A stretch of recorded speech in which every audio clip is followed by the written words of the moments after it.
जोगपानि मूकं करोति वाचालं पंगुं लंघयते गिरिं यत्कृपात्तमहं वन्दे परमानन्दमाधवम्।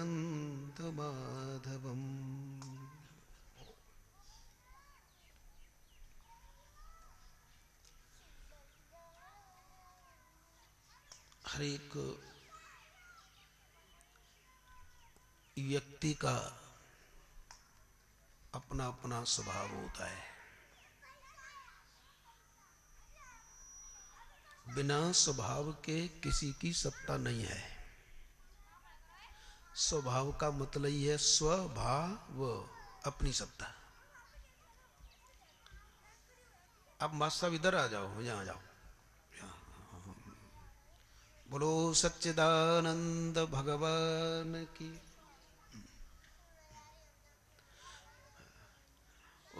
एक मैंने कविता पढ़ी थी जब 8वीं में थे, तो एक अंग्रेजी की कविता पढ़ी थी कि don't look behind when you are going on. जब आप सामने जा रहे हो तो इधर उधर मन देखो, सामने देखो। तो सामने देखने में थोड़ा फायदा है, फिर इधर उधर देखने में तो थोड़ा वो प्रयास करना पड़ता है ना। और हम सामने ही तो जा रहे हैं, इधर उधर थोड़े जा रहे हैं। बोलो सच्चिदानंद भगवान की। तो आइए विचार करते हैं, हम तुम्हारे सामने और तुम हमारे सामने, इस तरह हो जाए दोनों। हो गए ना, देखो ना, आमने सामने हम आप सब।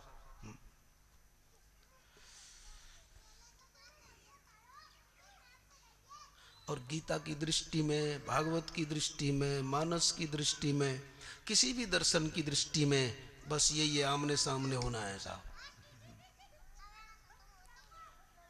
सामना होना ठीक नहीं है, आमना सामना होना ठीक नहीं है। आमने सामने, सामना ठीक नहीं है, बोले आज उससे सामना करना है। लेकिन हम तुम्हारे सामने हो और तुम हमारे सामने, इस तरह हो जाएं दोनों आमने और सामने। अक्षुण्णताम फलमिदम न परम विदामा। गोपियां कहती हैं प्रियतम सामने रहो, हमें और कोई वांछा नहीं है, क्योंकि आंखों का फल ही यह है।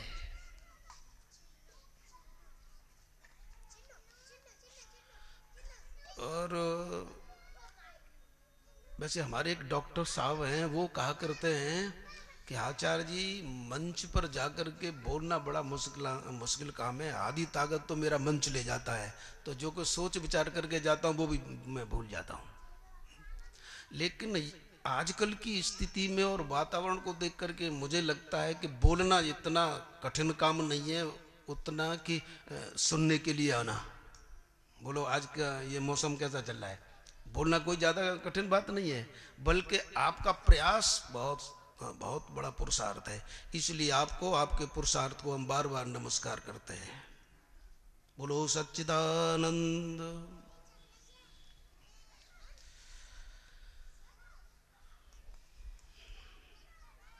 तो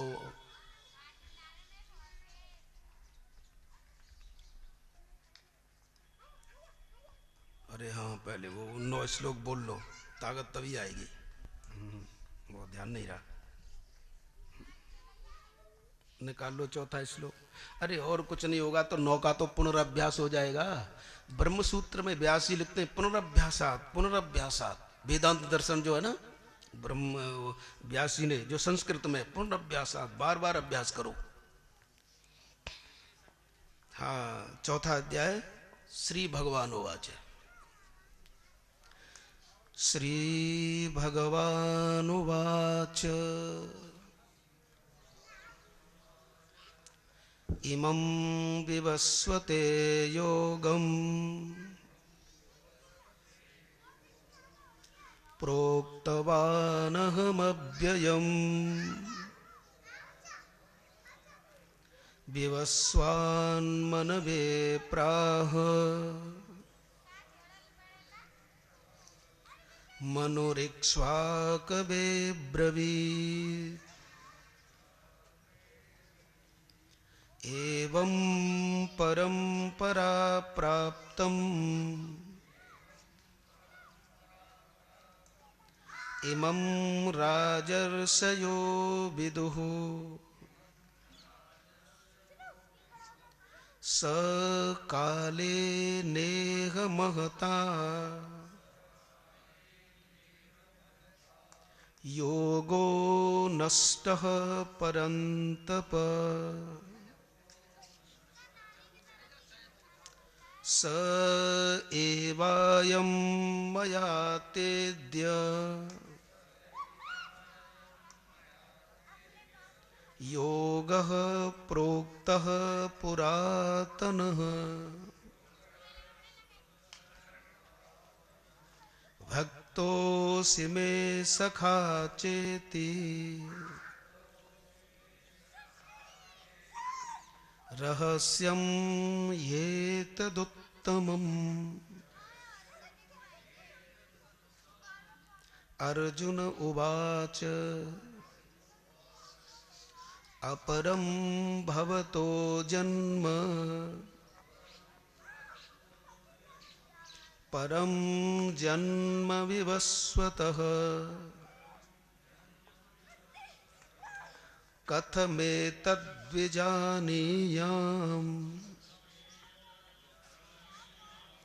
त्वमादौ प्रोक्तवानिति। श्री भगवान जीव अभिस्नेह है, अभिस्नेह माने गोंद, और ईश्वर स्नेह है, ये उसकी प्रकृति है। प्रकृतिम स्वाम्य अधिष्ठाय, प्रकृति का अर्थ यहां स्वभाव। तो जीव तो गोंद है, जहां चिपकेगा वहीं चिपक गया। अब नहीं छूट रहा साहब, घर से चिपका तो घर में चिपक गया, और ऑफिस से चिपका तो ऑफिस में चिपक गया, किसी वस्तु से चिपका तो वो वस्तु से चिपक गया। जीव स्नेह है, लेकिन वो जीव अविस्नेह है, लेकिन ईश्वर स्नेह है।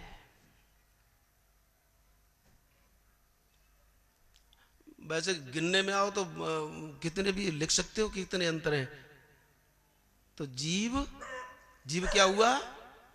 हाँ, जीव हुआ इस अविस्नेह, और ईश्वर हुआ स्नेह। अविस्नेह और स्नेह, इस पर हम इसलिए जोर दे रहे हैं क्योंकि बताया ना, अजोपि सन्न अव्ययात्मा।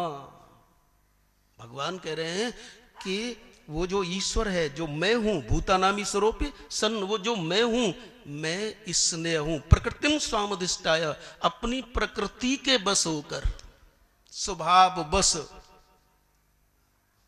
मैं भवामि नहीं संभवामि। अब इससे ज्यादा संभवामि क्या होगा कि वो हमारा नौकर भी बनने के लिए तैयार है। तो थोड़ा यहां देखो, उसमें विकार नहीं है। हम तो गोंद हैं, और वो क्या है? स्नेह, तेल। हम क्या हैं? यानी जीव तो अविस्नेह है, गोंद है, और ईश्वर स्नेह है। और स्नेह का अर्थ होता है तेल। तेल को किसी दीपक में रखो तो स्वयं प्रकाशित होगा। तेल जलकर क्या करता है? चारों तरफ प्रकाश देता है। यह तेल का स्वभाव है कि तेल स्वयं जलता है, दूसरों को प्रकाश देता है।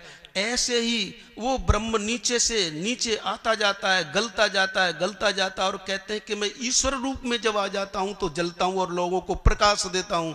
और इस बात के लिए सुखदेव जी प्रमाण पत्र देते हैं श्रीमद् भागवत में कि राम ईश्वर हैं, कृष्ण ईश्वर हैं, और राम ऐसा तेल है, ये ईश्वर ऐसा तेल है कि जब उस हमारे राम ने इस संसार को छोड़ा तो उसके सारे पैरों में कांटे लगे थे। विद्ध कंठक पतः, बोले ईश्वर ये है। ईश्वर वह है जो जलता रहता है, ईश्वर वह है जो कटता रहता है। लेकिन यहां वो लक्षणा मत लगाना कि इसमें कोई टुकड़े टुकड़े नहीं होते। जहां बैठे हो वहीं से सोचना। ईश्वर कटता रहता है, ईश्वर जलता रहता है, लेकिन उस पर दृष्टि रखना कि कटता है, जलता है, दूसरों को प्रकाश देता है, लेकिन उसमें विकार कुछ नहीं होता। वह ईश्वर संपूर्ण आकार वाला है। ध्यान देना, वह ईश्वर संपूर्ण आकार वाला है, वह ईश्वर संपूर्ण प्रकार वाला है, वह ईश्वर संपूर्ण संस्कार वाला है, लेकिन उसमें कोई विकार नहीं है। उसमें सारे आकार हैं, उसमें सारे प्रकार हैं, उसमें सारे संस्कार हैं, लेकिन उसमें विकार नाम की कोई चीज नहीं है। ये ईश्वर का लक्षण है। तो ईश्वर कौन हुआ कि जिसमें सारे आकार हैं, और जिसमें सारे आकार हैं तो वो साकार होगा कि निराकार? हो गया ना निराकार। इसलिए लोगों ने अर्थ ही उल्टा समझा सा निराकार का। लोगों ने अपनी बुद्धि को इतना स्थूल कर दिया कि निराकार का अर्थ लगाया कि जिसका कोई आकार नहीं है। अरे व्याकरण से अर्थ लगाओ मेरे भाई। नितांतः आकारा यस्मिन् वर्तन्ते इति निराकारः। बोले जितने भी आकार हैं जिसमें निवास करते हैं वो निराकार है। नितांत आकार, जितने भी आकार हैं, तो जितने भी आकार जिसके हैं वो कौन है? वो ईश्वर है। और अर्थ लिखना चाहो तो लिख लो। मैं सत्य कहता हूं, ये पता नहीं कौन भेजता है इन विचारों को, ये तो समय पर निकल आते हैं साहब। तो नितांतः यानी जितने भी हैं, नितांत माने जितने, जितने भी आकार हैं निवास करते हैं जिसमें, उसे क्या कहते हैं? निराकार। अच्छा अब ये बताओ, ये संसार निराकार है कि साकार है? कैसा झगड़ा होता है बच्चों जैसा। हा? ये संसार ये निराकार है कि साकार है? तो हम यही कहेंगे कि साकार है, साकार है, साकार है। तो साकार की पराकाष्ठा ही तो निराकार है, यानी संपूर्ण आकार। साकार का मतलब संपूर्ण आकार है जिसमें, और संपूर्ण आकार यानी नितांत आकार जिसमें है वो निराकार। अंतर इतना है कि यह परिभाषा रामानुजाचार्य के अनुसार है। अंतर इतना है। दर्शनों का सूक्ष्म जब हम अवलोकन करते हैं तो शंकराचार्य जी का कहना दूसरा होता है।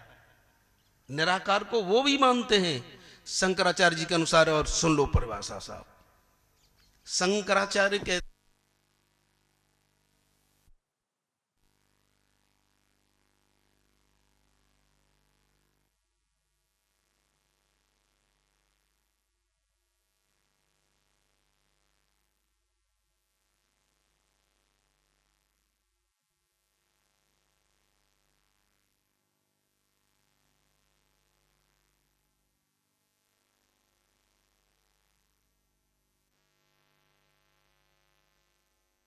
श्रीमन्नारायण नारायण नारायण,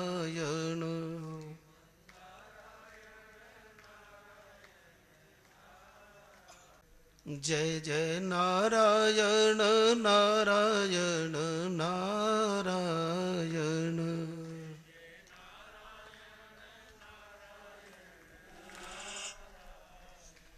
श्रीमन्नारायण नारायण नारायण,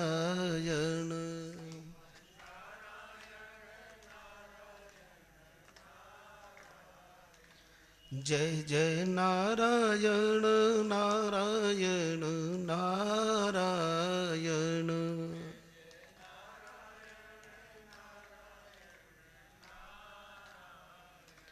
भजमन नारायण नारायण नारायण,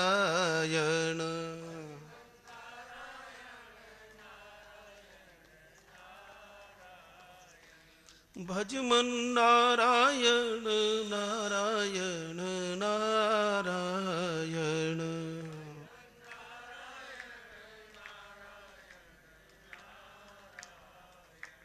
मेरे नारायण नारायण